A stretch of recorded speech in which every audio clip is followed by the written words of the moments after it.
Welcome to Mani talkies. மதராத்திரி இது வந்து ராஜா கருப்பசாமி இயக்கத்தில் வெளிவந்த திரைப்படம். இது இவருக்கு வந்து முதல் திரைப்படம். ஆனால் முதல் திரைப்படம் மாதிரியே இல்லாமல் நல்ல ஒரு அனுபவப்பட்ட ஒரு இயக்குனர் படத்தை பார்த்த மாதிரி தான் வந்து ரொம்ப பிரமாதமாக பண்ணியிருக்காரு. ஏன்னா ஃபஸ்ட் ஹாப் வந்து ரொம்ப சுவாரஸ்யமாக போகுது. செகண்ட் ஹாப் மட்டும் ஒரு 15 நிமிஷம் வந்துட்டு லேக் ஆகுது. அதுக்கு முக்கியமான காரணம் என்ன, இந்த சேத்தன் கேரக்டர், சாமியார் கேரக்டர் பண்ணியிருக்காப்புல. அவர் வந்து ஒரு நல்ல நடிகர் தான். பட் அந்த நடிகரை பிடிச்ச அந்த கேரக்டர் தான் வந்துட்டு அந்த ஒரு திரைக்கதை வந்து ரொம்ப வீக்காக இருக்குன்னு வந்து நீங்கள் படம் பார்க்கும்போது நீங்கள் கண்டிப்பாக புரிஞ்சுக்கலாம் உங்களுக்கு.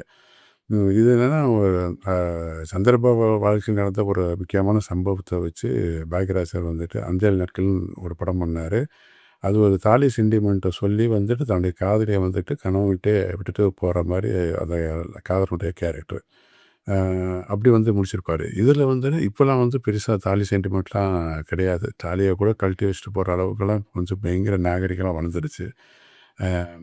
அந்த மாதிரி அதை வச்சுக்கிட்டு இவர் டைரக்டர் வந்து நான் யோசனை, அதாவது 5 நாட்களுடைய பாதிப்பில் தான் இந்த கதையை பண்ணியிருக்காருங்க. இந்த படம் பார்க்க புரிஞ்சுக்கலாம்.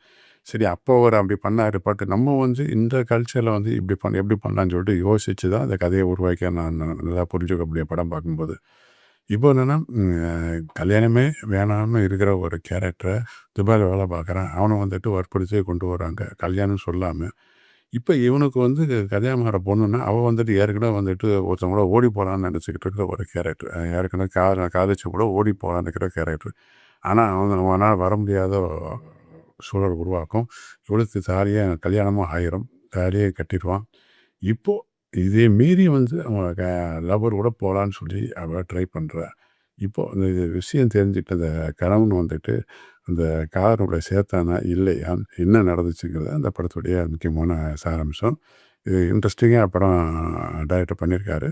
ஒரு அவசியம் பார்க்க வேண்டிய திரைப்படம் தான். சேனலை மறக்காமல் சப்ஸ்கிரைப் பண்ணுங்கள். நன்றி, வணக்கம்.